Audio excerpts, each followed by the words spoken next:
¿Y qué les parece si oramos y nos ponemos en las manos del Señor en esta hora? Gracias.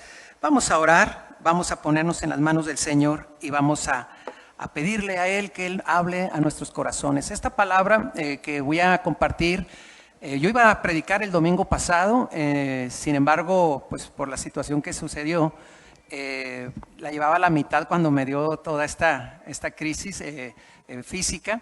Y bueno, tuve la oportunidad de esta semana prepararla. Sin embargo, creo que por mucho tiempo he querido compartir sobre este tema y creo que va a ser de bendición para nuestras vidas. Y vamos a orar para que el Señor hable a nuestros corazones, a nosotros los que estamos aquí presentes, a los que nos escuchan a través del radio y a los que nos escuchan a través de la transmisión. ¿Qué les parece? Oramos. Padre, bueno, muchas gracias te damos en esta tarde por la bendición que nos das. Gracias, Señor, porque hoy podemos estar aquí, Señor, reunidos, rendidos delante de ti. Habla a nuestros corazones y a nuestras vidas, Señor. Y, Señor bendito, te ruego que tu bendición sea, Señor, que la palabra que hoy es presentada sea depositada sobre un corazón que es como tierra fértil, Señor, la cual produzca un fruto en abundancia en el nombre poderoso de Jesús. Hoy oramos y te damos gracias porque tú lo harás. Grandes cosas tú harás en medio de nosotros. En el nombre de Jesús oramos. Amén y amén. Siéntense, por favor. Quiero preguntarles a ustedes, ¿ustedes saben lo que es un epitafio? ¿Sí saben lo que es un epitafio? Bueno, para los que no saben, un epitafio es una descripción que se escribe en la lápida para resumir la vida de un difunto. ¿Hay algún epitafio que le haya llamado la atención? Por ejemplo, quiero comentarles algunos. Se dice de un hombre que toda su vida batalló con quien fue su esposa. Y cuando ella murió, quiero poner la imagen y me indican cuando ya esté. Cuando murió la esposa, ¿la tenemos? Miren, puso así: aquí yaces y haces bien.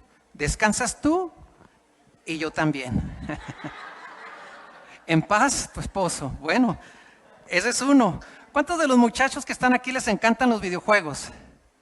¿Sí? Bueno, a alguien que le gustan mucho los videojuegos, tal vez en su epitafio podría ser, ¿tenemos la imagen? Game over, ¿verdad?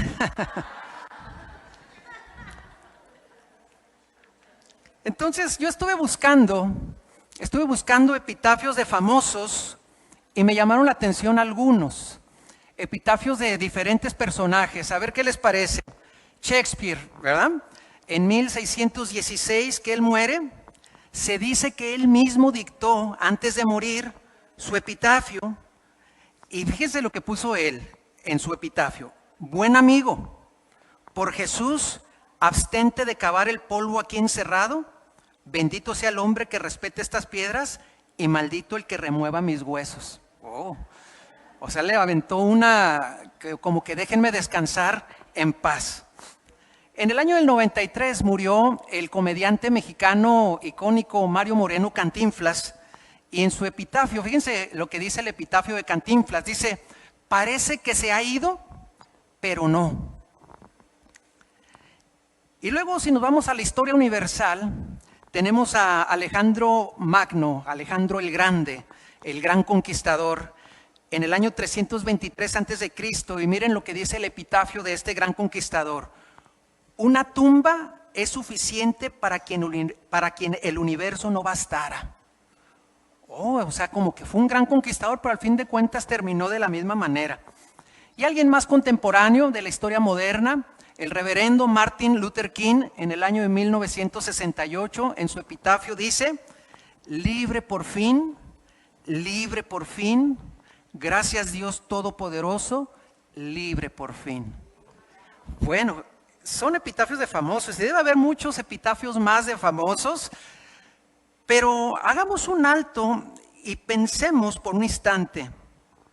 ¿Qué pondrían en su epitafio? ¿Qué se pondría en el epitafio de su vida, en su lápida, si usted llegase a morir? ¿Usted qué pondría? Y reflexione por un momento, que es lo más importante. ¿Qué pondrían las personas de nuestro entorno? Nuestros hijos, nuestros familiares, ¿qué pondrían en nuestro epitafio?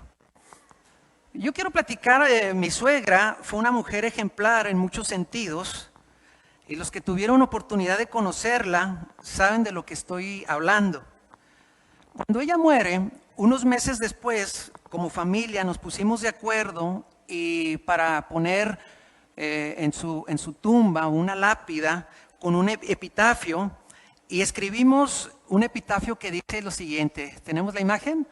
Dice: aunque ya no estás con nosotros, tu recuerdo sigue presente y tu legado vivo en cada corazón que tu amor tocó. Con amor tus hijos, tus nietos y todos los que seguimos maravillados por la gran mujer que fuiste.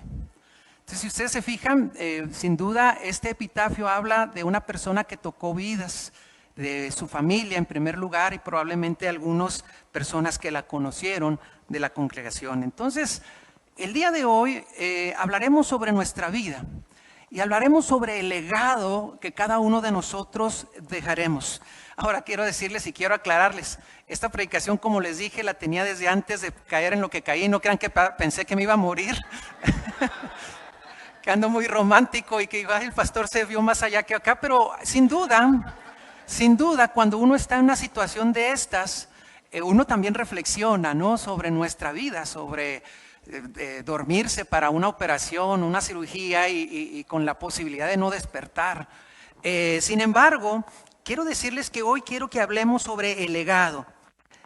Y si hoy nos damos cuenta que es necesario hacer cambios para poder dejar un legado, estaremos a un buen tiempo de hacerlo, porque si hoy tenemos vida, tenemos esta esperanza de poder hacer cambios para que podamos redirigir ese legado. El tema de hoy le he titulado así: vidas que marcan vidas. Leamos a continuación lo que bien pudiera ser el epitafio del apóstol Pablo. Segunda Timoteo, capítulo 4, versículo 6, que dice lo siguiente: porque yo ya estoy para ser sacrificado, y el tiempo de mi partida está cercano. He peleado la buena batalla, he acabado la carrera, he guardado la fe. Por lo demás, me está guardada la corona de justicia, la cual me dará el Señor, juez justo, en aquel día, y no solo a mí, sino también a todos los que aman su venida. Sin duda este podría ser un excelente epitafio. No está, no lo sé, ¿verdad? No investigué sobre la tumba del apóstol Pablo, pero este podría haber sido un excelente epitafio para su sepulcro. Pablo estaba aquí cuando escribe estas palabras, encarcelado en una prisión romana, y sabe que su existencia terrenal está por terminar. Él anteriormente ya había reflexionado en varias ocasiones sobre la vida y sobre la muerte. Primero, le escribió a los romanos al final de su tercer viaje misionero, más o menos entre el año 57 al 59, y les dio una reflexión que está ahí en Romanos 14:8, que tal vez ustedes la conocen. Y él en esta reflexión dijo: pues si vivimos, para el Señor vivimos, y si morimos, para el Señor morimos. Así pues, sea que vivamos o que muramos, somos del Señor. Entonces esta reflexión, simplemente lo que el apóstol Pablo le da a la audiencia, le dice: la vida es para hacer la voluntad de Dios. La muerte es una puerta para llegar a nuestro encuentro con el Señor. Entonces, para una persona que cree en Cristo, como ustedes y yo seguramente hemos creído, si vivimos, debemos vivir para Dios. Cada despertar, cada día, vivir para hacer la voluntad de Dios. Pero de la misma manera, si morimos, sea cual sea la situación, entonces estamos también nosotros para Dios, porque si morimos tenemos esperanza. Pero tiempo más adelante, el apóstol Pablo reflexionó nuevamente sobre el tema, y ahora encarcelado en Roma, pero ahora en el año 60 al 62, les escribe a los creyentes filipenses. Y en Filipenses 1, 21 y 22, él dice también un versículo muy conocido por todos nosotros: porque para mí el vivir es Cristo y el morir es ganancia. Y continúa: mas si el vivir en la carne resulta para mí en beneficio de la obra, no sé entonces qué escoger. Y aquí ya vemos a un apóstol Pablo más inclinado a su deseo de estar con el Señor. Como que la primera reflexión dice mitad y mitad, si vivo, vivo para Dios, si muero, muero para Dios. Pero aquí ya lo veo más cargado en el sentido de decir, la verdad me gustaría más morir ya. ¿Por qué? Porque tal vez estaba consciente de la fe, pero seguramente al pasar por tantas tribulaciones propias del ministerio, aquí él menciona, para mí morir es una ganancia. Yo quisiera estar ya en la presencia del Señor, pero si mi vida va a ser usada para bendición de la humanidad, para el propósito del Señor, entonces no sé qué escoger. Y esa es la reflexión. Y es entonces que después, ya casi para morir, por eso quise retomar el pasaje de inicio desde el versículo 6, en su último encarcelamiento en Roma, ya en el año 67, Pablo prácticamente se despide de Timoteo, mandando esta carta, y prácticamente como lo mencionábamos, él escribe o redacta su epitafio que leíamos en un inicio, que quiero leerlo a continuación en 2 Timoteo 4:7 y una parte del 8. Y dice, he peleado la buena batalla, he acabado la carrera, he guardado la fe, por lo demás me está guardada la corona de justicia. Y aquí podemos ver, ahora sí, un apóstol Pablo no está mitad y mitad, vivir y morir, ni un poquito más cargado a estar ya con el Señor, sino un Pablo consciente, mi trabajo, mi labor terrenal terminó, pero lo que pasó es que he peleado la buena batalla. ¿Y qué peleas tuvo el apóstol Pablo? Y digo peleas no necesariamente de puños, sino peleas en contra de tantas vicisitudes que se le presentaron. He acabado la carrera, pero algo importante, he guardado la fe, y para los que han guardado la fe, les espera una corona de justicia. Este sería el epitafio adecuado para él, porque era un resumen de lo que fue su vida. Esto nos lleva a lo segundo, y quiero hablar de vidas que marcan vidas. Quiero platicarles que yo recibí hace muchos años una palabra específica para mi vida. En esta palabra específica yo recibí una promesa de que yo iría o conocería varias naciones. Esto se ha ido cumpliendo en mi vida, y Dios me ha permitido viajar por muchos países a lo largo de mi vida. Muchos de ellos en compañía del pastor Fito, muchos de ellos hemos coincidido en estos viajes. Él me gana, él tiene más países que yo, pero yo puedo hacer una contabilidad de 20 países que Dios me ha permitido conocer. Sin afán de ser presuntuoso, quisiera platicarles algunas de las experiencias que he podido conocer en estos países, porque he tenido experiencias de todo tipo. He tenido experiencias como de tipo ministerial, en donde Dios me ha permitido ir a iglesias de las más grandes del mundo. Por ejemplo, en Corea estuve visitando algunas iglesias muy grandes, y en particular tuvimos la oportunidad de conocer la iglesia más grande del mundo que está ahí en Corea. Pero también en Colombia, una de las iglesias más grandes de Colombia, conozco la iglesia más grande en Estados Unidos, y una de las iglesias más grandes en Guatemala. ¿Qué experiencias estar, por ejemplo, con miles de creyentes adorando al mismo tiempo al Señor? Iglesias que han sido íconos del crecimiento. Pero no todo ha sido ministerial, también he tenido la oportunidad de ir a lugares recreativos, entre los que, bueno, yo no sé si tengo la facha, ¿verdad? Pero a mí me encantan las montañas rusas, y he tenido la oportunidad de ir a muchos parques de diversiones, he subido a muchas montañas rusas, no hay una que me haya doblegado hasta el día de hoy. Estoy en espera que le inventen. Y unos parques que más me han gustado, que no son tan extremos, he tenido la oportunidad de conocer, por ejemplo, los parques temáticos de Disney en Los Ángeles y en Florida. He estado en eventos deportivos, a los equipos que le voy. Dios me ha permitido estar en el estadio del equipo de fútbol, he estado en los estadios de las grandes ligas, he estado en estadios de la NFL, he estado en este tipo de experiencias, y créanmelo, aunque no son nada espirituales. Estas cosas son cosas por las cuales yo agradezco al Señor. Si de deportes se trata, creo que lo único que me faltaría en mi checklist sería ir a la Fórmula 1 y primeramente Dios, ahí lo debemos de tener anotado, ¿no? He conocido impresionantes paisajes como estar en la cima de los Alpes suizos, en el punto más alto de Europa con una temperatura de menos 20 grados. He estado en un lugar turístico impresionante, famosísimo, que se llama Pamukkale en Turquía. Pero también he estado en lugares impresionantes de México como el maravilloso Cañón del Sumidero, que no se queda atrás, y tampoco se queda atrás las Barrancas del Cobre, y ahí me he tirado en varias ocasiones en las tirolesas. He estado en sitios históricos de la Biblia. He estado en la tumba vacía de Jesús.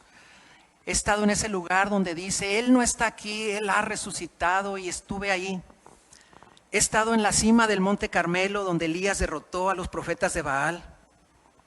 Conocí la tumba del apóstol Juan, que está en Éfeso, y hasta anduve navegando en un barco por el mar de Galilea. ¿Qué les puedo decir? Experiencias grandísimas. He conocido sitios arqueológicos como Pompeya en el sur de Italia y en las 7 regiones de las iglesias del Apocalipsis. También visité monasterios y templos en donde predicó Martín Lutero, y hasta conozco el Vaticano. He estado en la Capilla Sistina con sus grandes murales, y hasta en la Basílica de San Pedro. Todos estos lugares han traído un acervo cultural y de conocimientos que la verdad estoy muy agradecido con el Señor. ¿Pero por qué le platico todo esto? Porque hay un lugar en particular que no es tan famoso como un parque de Disney, o no es tan famoso como un lugar arqueológico o como un lugar deportivo. Hay un lugar en particular que produjo una gran impresión a mi corazón, a mi vida. Y fue en Corea, cuando nos llevaron a conocer a un cementerio de los misioneros que llevaron el evangelio a ese país. Un cementerio de misioneros en Corea. Cuando estábamos en ese lugar en Corea y nos dijeron, bueno, nuestra siguiente visita vamos a ir a conocer un cementerio. Y la pregunta pues inicial, ¿qué vamos a hacer en un cementerio? ¿Cuántos de ustedes son personas panteoneras? Es decir, que les gusta ir al panteón. No hay, la verdad yo no. O sea, yo no. A mí no me gusta ir al panteón. O sea, yo de las familiares me guardo el recuerdo y no más. Entonces cuando nos dicen, vamos a ir a un cementerio, y yo dije, pues ¿a qué vamos a un cementerio? Bueno, pues como íbamos en grupo, un grupo de 50 pastores mexicanos y 2 argentinos, íbamos en el camión y nos llevaron a un cementerio. La tarde estaba nublada y al fin llegamos al lugar y comenzamos a ver las tumbas, y cada tumba tenía su respectivo epitafio. Cada tumba con sus epitafios. Un cementerio con 500 tumbas aproximadamente, y en donde nos empezaron a explicar las más notables por sus historias. Y nos comenzaron a contar las historias de algunos de los misioneros, y mientras nos platicaban sus historias estábamos al pie de la tumba. Permítame darles unos ejemplos, y voy a poner aquí la primera imagen o la siguiente imagen. Está la historia de Homer Hulbert. Su tumba dice lo siguiente: hombre de visión y amigo de Corea. Y más abajo se escribe una frase que dice de Homer Hulbert: preferiría que me enterraran en Corea que en la abadía de Westminster. La abadía de Westminster está situada en Londres y es un templo que normalmente ahí sepultan a los más célebres reyes de Inglaterra. Homer Hulbert, él fue a Corea en una misión a traer el evangelio a esa nación totalmente pagana, y él llegó a la conclusión de decir: yo prefiero morir en este lugar de mi llamado que en el lugar más importante tal vez para muchos que pudieran ser sepultados. Tenemos el siguiente caso, que es Henry Gerard Appenzeller. quien también con una gran historia de gran sacrificio hasta su muerte. Él murió haciendo misiones e inclusive él muere intentando salvar a una joven coreana de morir ahogada, y salvando la vida de ella, él falleció. Tengo otro más, es la tumba de Horace Grant Underwood. Y este Underwood pues tiene un epitafio muy grande, y dice su epitafio, como pueden decir ahí, se los voy a leer porque ahí está en coreano y está en inglés, pero su epitafio dice: quien logró que su pasión y llamado llegara por 3 generaciones y su impacto a esta nación. Su epitafio dice: fue el primer misionero ordenado en Corea, estableció la Universidad de Yonsei, fundó la iglesia Saemunan, la Sociedad Bíblica, la Inca o la Huay como la conocemos, y la Sociedad de Literatura Cristiana, y dedicó su vida a la misión y a la cultura en el inicio de la era moderna. Su esposa, Lilias Sterling Horton, médica misionera, mostró la profundidad de su amor al tratar a ricos y pobres tanto de la corte como plebeyos. Su hijo, el doctor Horace Horton Underwood, se desempeñó como presidente de Chosun Christian College y como intérprete de Corea y la cultura coreana durante toda su vida. Su esposa Ethel Van Wagoner fue mártir en los tiempos turbulentos posteriores a la liberación. Sus descendientes también han dedicado sus vidas al pueblo y a la iglesia de esta tierra. El espíritu y la devoción de la familia Underwood seguirán siendo amados por siempre por el pueblo coreano. Esta historia es de verdad maravillosa, que un pueblo diga: hijo, honramos la memoria de este hombre y sus 3 generaciones que han sido de gran impacto. Y hay una más, William James Hall, quien su epitafio lo definió como misionero médico, pionero en Pyongyang. Pyongyang es la capital de Corea del Norte. Y lo demás de su epitafio, parece que su epitafio no tiene ningún dato. Solamente se dedica a las fechas de nacimiento de él, su fecha de muerte, también de nacimiento y muerte de su esposa y de sus 2 hijos. Pero cuando escuchamos las historias que Williams murió en el año de 1894 a la edad de 34 años, siendo misionero a los 34 años, y su esposa Rosetta murió a los 86, es decir, una mujer que estuvo sirviendo como viuda por más de 50 años. Pero hay un dato interesante, si lo pueden apreciar ahí en su epitafio.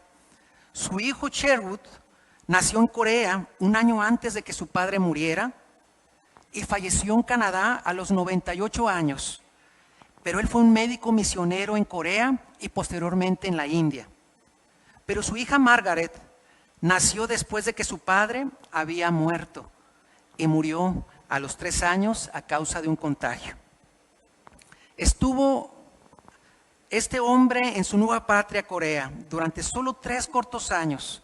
Sin embargo, su legado vivió a través de su influyente esposa misionera Rosetta, así como el Hospital Hall Memorial en Pyongyang, en Corea, que se inició con fondos recaudados inicialmente por él.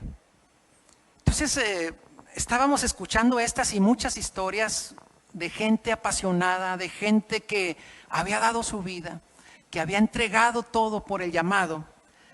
Y cuando estábamos escuchando estas historias, como si estuviera todo preparado, ese cielo gris que les platicaba empezó a producir una llovizna, y una llovizna que empezó a caer sobre nosotros.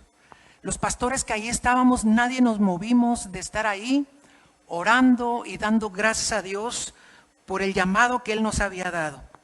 La gran mayoría de los que estábamos ahí empezamos a llorar y nuestras lágrimas empezaron a mezclar con las gotas de lluvia que caían desde el cielo. ¿Por qué? Porque estos hombres llegaron a una tierra donde no había nada y después se convirtió en una tierra de un gran avivamiento y resplandor de la gloria del Señor. Solamente porque fueron fieles al llamado. Hombres y mujeres que tal vez bien podrían haber puesto en sus tumbas el epitafio: hemos peleado la buena batalla, hemos acabado la carrera, pero también hemos guardado la fe. Y esto nos lleva a lo tercero, el mismo llamado. Hasta aquí hemos hablado de una vida inspiradora como la vida del apóstol Pablo. Yo no sé para ustedes, pero a mí la vida del apóstol Pablo es de gran inspiración. Él peleó la batalla, terminó la carrera guardando la fe. Pero también vimos estas historias de hombres y mujeres que fueron pioneros en la evangelización de Corea. Ustedes saben que Corea ahora es una potencia misionera. Corea actualmente, por datos de la organización Comiban, tiene casi 30,000 misioneros en 170 países en el mundo. Yo he sido influenciado por 4 coreanos particularmente. Y actualmente, uno de ellos que influenció su conocimiento y los aprendizajes que tengo yo, ahora yo doy clases a otros pastores y hermanos, todavía con una influencia coreana de este misionero que por un espacio de 8 años estuvimos recibiendo instrucción. Es decir, Corea se convirtió en un país de bendición para todo el mundo. Y cuando yo veo todas estas historias, la historia del apóstol Pablo, la historia de estos misioneros que fueron a este lugar, la pregunta es, ¿qué es lo que nos hace diferentes al apóstol Pablo? Porque a veces pensamos que el apóstol Pablo traía alas y no sé, y solo decía una palabra y se le cumplían sus caprichos. Y no es así, hermanos. El apóstol Pablo era una persona como ustedes y como yo. El apóstol Pablo era una persona totalmente ordinaria.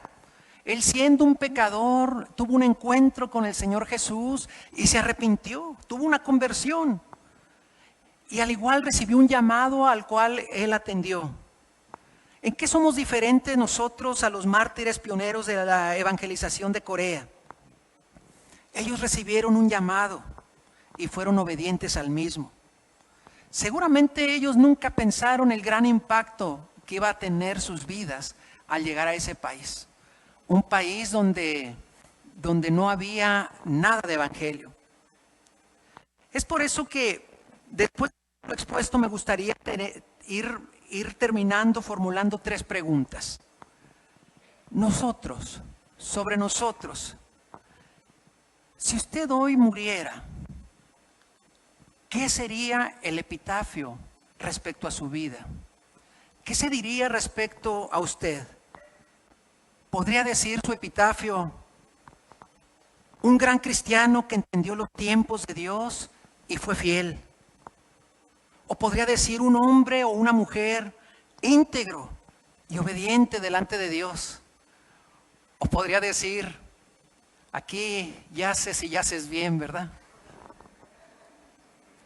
Podría decir también: aquí están los restos de un cristiano que tenía un llamado, pero que no lo atendió. O aquí están los restos de un cristiano que a veces iba los domingos a la iglesia porque nunca se comprometió. ¿Qué diría su epitafio sobre otros temas de la vida?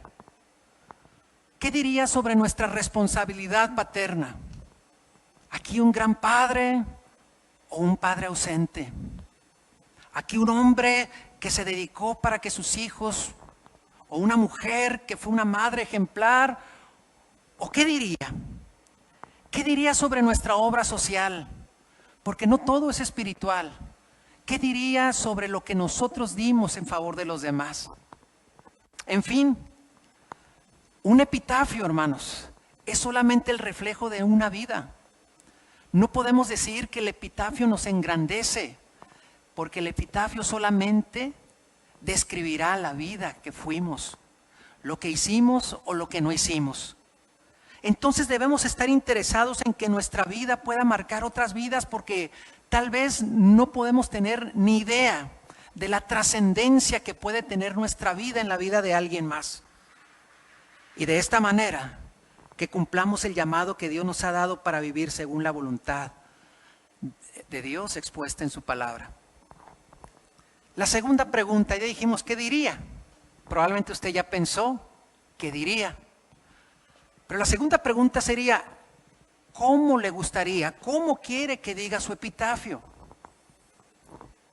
Ahora, después de oír este mensaje, piense por un momento, ¿cómo le gustaría que usted fuera recordado? ¿Qué legado le gustaría dejar a las siguientes generaciones? ¿Le gustaría que se dijera de usted que es una persona obediente al llamado de Dios? ¿Le gustaría que se dijera de usted que fue una persona que dejó una huella entre otros? Pues a partir de hoy, usted puede empezar a escribir su propio epitafio. Pero no lo escriba como Shakespeare. Escríbalo con las acciones que tomará a partir de hoy. Que si usted ha sido tal vez un padre que ha estado separado de sus hijos, empezar a decir, a partir de hoy voy a ser diferente, y en mi epitafio empiezo a borrar lo que estaba escribiendo y empiezo con una nueva escritura, porque este hombre o esta mujer tiene un cambio, un entendimiento, y entiendo eso, que tengo un llamado, que tengo un legado para dejar a las otras generaciones. Empecemos a escribir nuestro epitafio desde hoy. Y eso nos lleva a esta tercera pregunta: ¿qué pasos hay que dar? Hablar de un epitafio es proyectarse al futuro. Pero el futuro proyectado nunca llegará solo. No solamente el tiempo permitirá que se llegue el futuro que deseamos, sino el futuro que anhelamos será a través de las acciones que nosotros mismos tengamos día a día. Si usted quiere ser recordado como un creyente obediente a Dios, comience a vivir en obediencia. ¿Cuándo? Cada día. Pequeñas acciones que se ven e inclusive acciones que no se ven. Si usted quiere ser recordado como un buen esposo o una buena esposa, empiece desde hoy. Determínese a ser un buen esposo y a ser una buena esposa. La clave está en las pequeñas acciones que hacemos cada día. Y no solo lo que hacemos, también de lo que nos abstenemos para hacer favorecer el cumplimiento del objetivo. No es que uno quiera o pretenda morirse ya, pero lo que sí es que algún día que llegue nuestro encuentro con la muerte, nosotros podamos haber dejado, para empezar, una vida en Dios que tenga una promesa de eternidad. Pero en segundo lugar, un legado que podamos dejar aquí para las generaciones. Pregunto a ustedes, ¿ustedes creen que en su conciencia el apóstol Pablo se hubiese imaginado que 20 siglos después íbamos a estar reunidos hablando de él y tomándolo como ejemplo? ¿Usted cree? Probablemente él no. Probablemente él estaba pensando, quiero que se conviertan los de Filipos, los de Colosas, y quiero anunciar el evangelio, pero él no se imaginaba la trascendencia que iba a tener él, pues no tanto él, sino Dios a través de él, como un vaso de obediencia al Señor. Yo quiero concluir en esta hora diciéndole, nuestra vida es como un edificio que se va construyendo cada día. La calidad del material y la manera de edificarlo determinará el tamaño y la calidad de nuestra construcción. ¿Cuál es el consejo para usted? Construya su vida bien. Use buenos materiales y que al final de sus días usted pueda terminar de la misma manera en que lo hizo el apóstol Pablo, que me quiero leer de nuevo este texto de 2 Timoteo 4:7 que dice: he peleado la buena batalla, he acabado la carrera, he guardado la fe. Por lo demás, me está guardada la corona de justicia, la cual me dará el Señor, juez justo en aquel día, y no solo a mí, sino también a todos los que aman su venida. Algo que no hemos mencionado hoy, muy importante por cierto, pero no lo mencioné, es que la Biblia dice que la corona de Pablo, la corona de justicia, no es solo para Pablo. No sé si se percató. También le será dada a todos los que amamos su venida. Y mi pregunta es, ¿cuántos amamos la venida del Señor?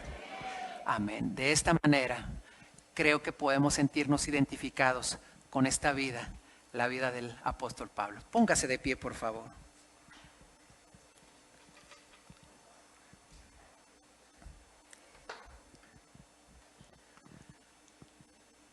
Algo que nos ha traído el modernismo, hermanos, es de que a veces nuestras vidas espirituales, nuestra entrega a Dios, a veces se ha hecho tan superficial. Cada vez buscamos ser más prácticos, más fácil, menos búsqueda. Pero yo espero que esta palabra la pueda atesorar, porque no se trata de hacer un epitafio para enaltecer nuestro ego. Yo creo que pudiéramos nosotros pensar en un epitafio que honre el nombre del Señor, como la de estos hombres y mujeres que fueron misioneros, y que sus epitafios podemos ver cómo Dios los usó para la transformación de una nación y el evangelismo mundial, para el cumplimiento de los tiempos del Señor. ¿Cómo el Señor nos puede usar a usted y a mí? Empecemos con pequeñas acciones, haciendo lo necesario, haciendo lo que es. Y veremos que las cosas, Dios producirá el cambio. Probablemente aquí haya personas que hoy necesiten tener un arrepentimiento respecto a acciones, respecto a formas de ver la vida cristiana y decir: Señor, perdóname porque tal vez mi vida cristiana ha sido tibia, mi vida cristiana ha sido una vida fuera de lo que tú quieres, de los estándares que tú has puesto en tu palabra. Y hoy es el día en el cual podemos venir al Señor y decirle: Señor, quiero hoy borrar y reescribir este epitafio, que sea un epitafio que honre, Señor, el llamado que me has dado, que honre el llamado que has puesto delante de mí. Y de esa manera, nosotros siendo obedientes, diciéndole sí a Dios, ¿sabe qué? Dios se encarga de lo demás. Usted puede pensar lo que pasará después de 20 siglos, si es que Cristo no viene antes, desde luego, 20 siglos después, lo que puede trascender su vida. 2 siglos, no nos vayamos tan lejos, como el caso de los coreanos. Hermanos, el día es hoy. El día de entregarnos al Señor es hoy. El día de vivir para Él es hoy. Y hoy es un día todavía a tiempo. Así que yo les animo a que oremos. Y si hay algo, cierre sus ojos, por favor. Las personas que nos están escuchando en la radio, en la transmisión, ahí donde ustedes están también, cierren sus ojos y puedan ustedes ahí reflexionar respecto a su propia vida y decirle: Señor, te pido perdón si hay algo por lo cual hay que pedir perdón. Hoy es el día, hoy es el día. Hoy es el día de poder decirle al Señor: hoy, Señor, quiero hacer un compromiso de obediencia. Hoy quiero reiterar mi compromiso, Señor. Hoy quiero, Señor, caminar, Señor, en tu voluntad y hacer, Señor, lo que tú quieres que yo haga. Yo quiero, Señor, andar en ti, Señor. Fiel al llamado, Señor, fiel a la asignación. Si hay alguien aquí que hoy, tal vez cuando hablamos de la familia, tal vez no hemos sido los mejores hijos, tal vez no hemos sido los mejores esposos o esposas, los mejores padres. Hoy es un buen día para decir: Señor, a partir de hoy voy a hacer cambios, porque si no soy el mejor hijo, a partir de hoy, Señor, voy a hacer los cambios para hacerlo. O si no soy el mejor esposo, o si no soy el mejor padre, o si no soy el mejor en algo, Señor, hoy quiero empezar a hacer cambios para hacerlo, Señor. Para que, Señor, la restauración no solamente sea en mi espiritualidad, sino también sea, Señor, en mis relaciones, en el legado, Señor. En el nombre de Cristo Jesús te doy gracias, porque tú haces cosas buenas, Señor. Señor, que tu Espíritu Santo en medio de nosotros, Señor, se mueva. Y que, Señor, Él traiga un redarguir a los corazones. Y traiga, Señor, traiga certidumbre. En el nombre de Cristo Jesús oramos y te damos gracias, Señor. Gracias. Puede levantar sus manos por un instante y decirle: Señor, gracias porque me has salvado. Gracias porque me has llamado. Y gracias, Señor, porque me has dado una esperanza de que algún día estaré contigo. Pero mientras llegue ese momento, si vivimos, para ti vivimos, Señor. Y si morimos, para ti morimos. Sea pues que vivamos o que muramos, somos tuyos, Señor. Somos tuyos, Señor. Somos tuyos. En el nombre de Jesús. Amén. ¿Cuántos pueden decir amén? Amén.